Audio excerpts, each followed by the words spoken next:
Have you ever shot yourself in the foot?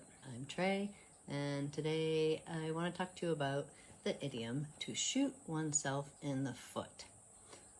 Spoken English is a lot less formal than written English. And if you know my channel, you know I like to talk about the differences between spoken English and written English. So today we're going to talk about some less formal English, the idiom to shoot oneself in the foot. So no guns are involved in this and no feet are involved in this. To shoot oneself in the foot means to cause yourself harm unintentionally.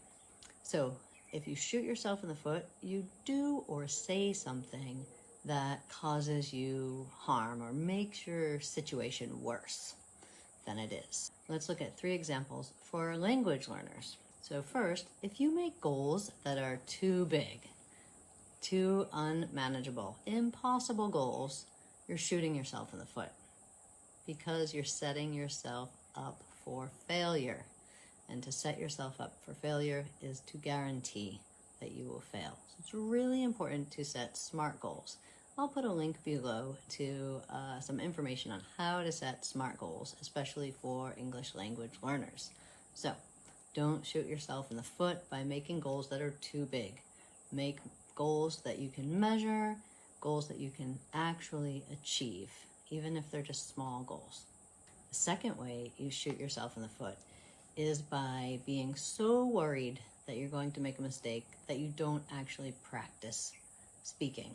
If you want to improve your speaking, if you want to actually use what you're learning and have conversations with people, then it's really important to get outside your comfort zone, right? You have to let go of any fear of making mistakes. Mistakes are wonderful learning tools. And by making mistakes, that's how we learn, that's how we improve, that's how we grow. So don't shoot yourself in the foot by keeping silent and not finding a way to practice what you're learning. If you want to improve, you have to practice.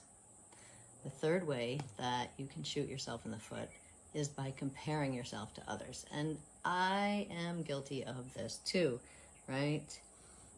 This happens to all of us. Anytime I see a YouTube video by another English teacher with millions of subscribers, I shoot myself in the foot if I compare myself, if I look at the quality of their videos compared to the quality of my videos.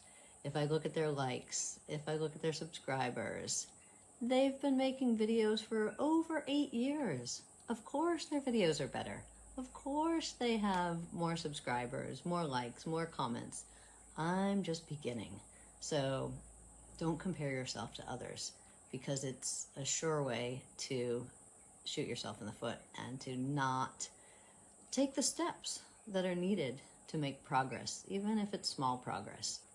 And I know that that is easier said than done. It's something that I continue to work on. I'll look at other YouTube videos by other teachers and see their millions of subscribers, but they have hundreds of videos and I'm just starting out. So I really try not to shoot myself in the foot by comparing myself to others. So wherever you are in your English learning, don't shoot yourself in the foot. Don't make your situation worse by comparing yourselves to others, by setting impossible goals, and by not practicing. One important thing to know about idioms is you cannot change them. So to shoot oneself in the foot, we always use it in the same way. Like, I shot myself in the foot, or don't shoot yourself in the foot. But you can't shoot someone else in the foot. It's only something you do to yourself. And it has to be your foot, not your leg. In some languages, this idiom also exists, but maybe it's your leg, not your foot. So be very careful if you want to practice and use idioms, to use them the way that they are, right? You cannot change them. You can't be creative with idioms. So don't shoot yourself in the foot. Set yourself up for success by setting manageable goals, SMART goals. You can check out how to do that in the link below. By not comparing yourself to others. I know it's not easy, but it's a lot better to compare yourself to yourself.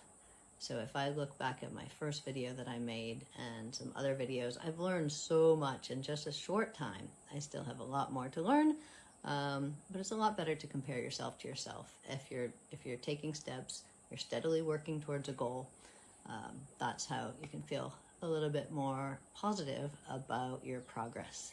And finally, find a way to practice. I'll give you some ideas and pointers in the description below.